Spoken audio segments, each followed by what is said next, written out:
Hello and welcome to Minute of the Apes, the podcast where we break down every damn dirty minute of the Planet of the Apes movies, 1 minute at a time. I'm your host, Sean, and joining me as always is my co-host, Todd. Hi, everybody. Alright, we're going to start minute 30 with the camera panning through the trees, following our astronauts, and ends with our astronauts looking at a field of humanoids. So as of minute 30, we've got 3 naked humans, 1 dead, no apes, strange creatures stealing clothes, but no more man-buns. No more man-buns, no fruit baskets, no nothing. Oh. Alright, so what the hell was in those test tubes that Taylor looked at? Well, so... It looks like curry powder. It does. So, it's an odd soil sample is what I'm going to say. That Dodge has taken, and that Taylor didn't give a shit about before, but suddenly now he's lamenting, I think that was their spice rack. Okay, so that their supplies they came with 3 days worth of food and water, a gun with 20 rounds, and a spice rack in case they found food so that they could at least spice it up. There you go. They're not savages. Come on. Why is he so upset about it when he didn't give a shit about it before? I don't know. That maybe he was upset that there's no more saffron. And what? Go ahead. I'm sorry. I think that Dodge likes sage the most. So at around 29:23, there was a shot that was completely out of focus. What the hell was that? Yeah, I thought that too. So, and that's exactly my next note was there's this weird shot of, and to be technically fair in film language, it's their perspective because they're looking screen left to the right. This is looking screen left down. So it's technically their perspective. It's out of focus and it's their stuff being discarded. Now, I assume what they want is this is the inhabitants tossing stuff aside that means nothing to them. Okay, yeah, I was wondering if it was supposed to be the astronauts' view or the creatures that stole it view, but I didn't know. It's totally out of focus, and then it looks like they almost have their devices being tossed on the ground. I'm like, how the hell did that fit in the space backpack? Yeah, where would that come from? It looked like almost like a miniature Sputnik. I thought the same thing. I was like, my God, they can pack Sputnik in there, but they can only get 3 days worth of food and water. Yeah. Well, I don't know. No, go ahead. It is just weird. It's this out of focus thing. It's not, we've already seen all the running and whatnot. And look, I'm not a filmmaker. I, to be fair, and Sean knows this, I did study it. I love filmmaking. And I don't want to question a filmmaker who has made such an iconic film. But why not do a running handheld shot from the perspective, of our inhabitants tossing the stuff? Even go with their feet and do it. And they're tossing stuff behind. It's just, it is the most bizarre thrown in their shot. Like somebody went, oh shit, we need to kind of show that they're tossing all the good stuff aside. Oh, well, hang on. We were actually testing the lens at this point. And we didn't focus. We'll just throw it in here. Yeah, it really stands out. Even though it's just, a couple seconds, it's very strange. Yeah.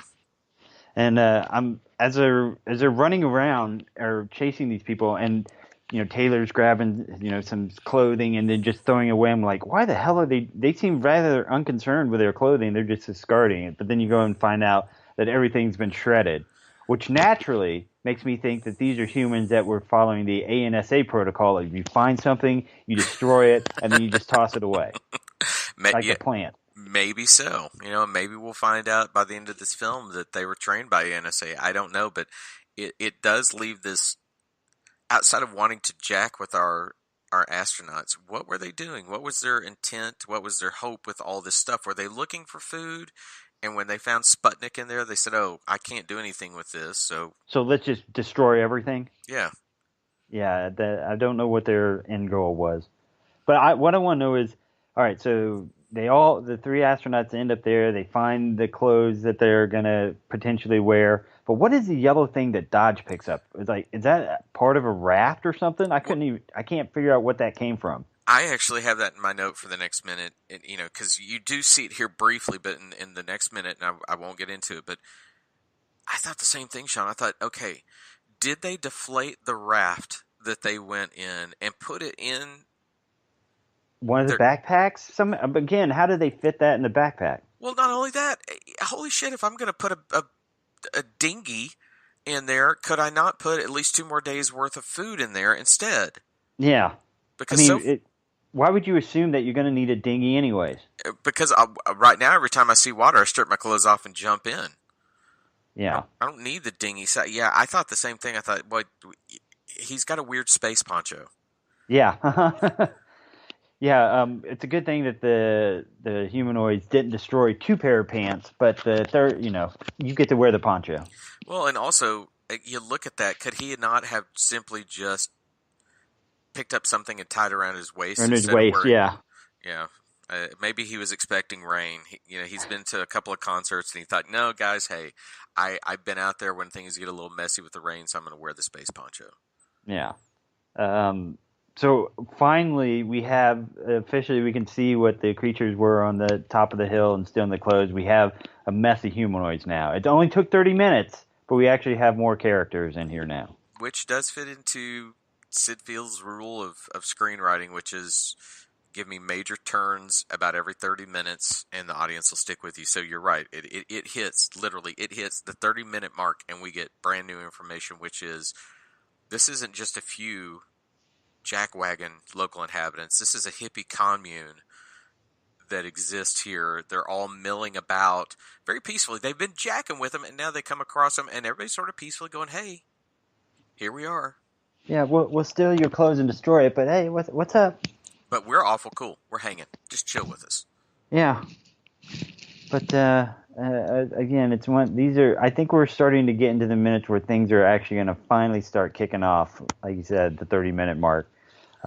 It's just the most action we get at this point is a really out of focus shot. I've never hidden my love for these films. I just never noticed until I went into this venture with you that first 30 minutes. Things happen, but it is essentially a silent film. What can you comment on other than a couple of asshole space people bitching at each other, the odd nakedness, the weird crouching, the look at this? It has been a venture of here's some information with nothing really to talk about. However, you're absolutely right. It does have that feeling that something's about to happen. Something's finally going to happen, yeah. Well, that's what we hope, right? Yeah, that's what we hope. If we have another half hour of just climbing shots, then I'm going to lose it. Well, now they're in the middle of the field, so I guess we went from rock climbing and spacesuits that didn't get dirty to now we have torn space garments and a space poncho, and we're probably going to harvest some crops. Probably, yeah. All right, well, I guess we'll find out next week, won't we? We will. All right. Well, that wraps it up for me. How about you? Yeah, I don't have anything else. Okay, well, that's going to wrap it up for this 8-minute. I want to ask you all to go to our website, MotAapes.com. You can contact us at via email at podcast@MotAapes.com. Find all our social media junk, YouTube, Facebook, Twitter, all that stuff on our website. Go ahead and rate, review, subscribe, share, all that stuff. It really helps us. We appreciate it. And for Todd, I'm Sean, so thanks for joining us. Bye.